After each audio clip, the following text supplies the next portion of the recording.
melakukan uji makanan yang mengandung karbohidrat, protein, dan lemak. Pada video kali ini, kami akan melakukan praktikum uji makanan untuk mengetahui kandungan karbohidrat, lemak, dan protein pada beberapa bahan makanan. Berikut beberapa alat dan bahan yang harus disiapkan untuk melakukan praktikum uji makanan kali ini.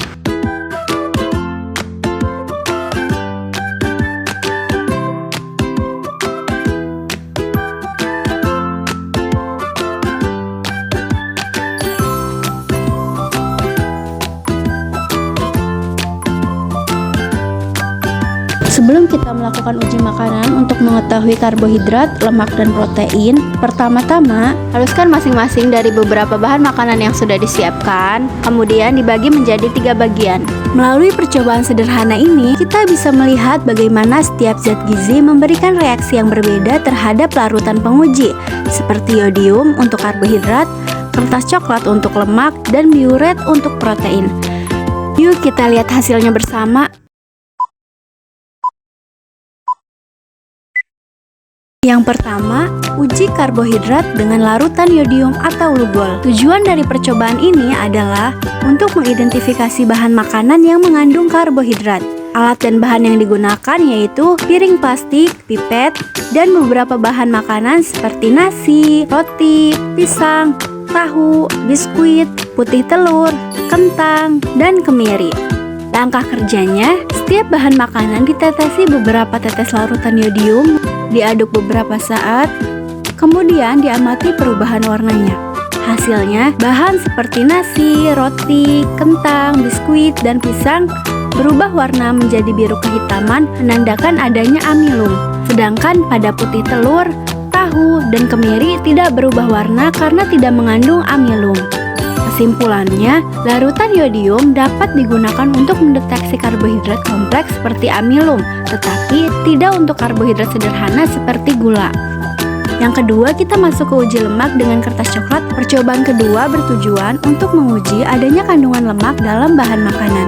Alat dan bahan yang digunakan adalah kertas coklat atau kertas nasi, senter, pipet, dan bahan makanan seperti nasi, roti, kentang, tahu, biskuit, putih telur, pisang, dan kemiri. Langkah kerjanya, setiap bahan diusap pada kertas coklat, kemudian dibiarkan selama 10 menit dan diperiksa dengan cahaya senter. Hasil pengamatan menunjukkan bahwa kemiri meninggalkan noda transparan jelas, sedangkan biskuit dan roti meninggalkan noda samar. Sementara itu, putih telur, kentang, nasi, dan pisang tidak meninggalkan noda minyak. Dapat disimpulkan bahwa lemak hanya terdapat pada bahan tertentu, dan uji kertas coklat merupakan cara sederhana untuk mendeteksi keberadaan lemak.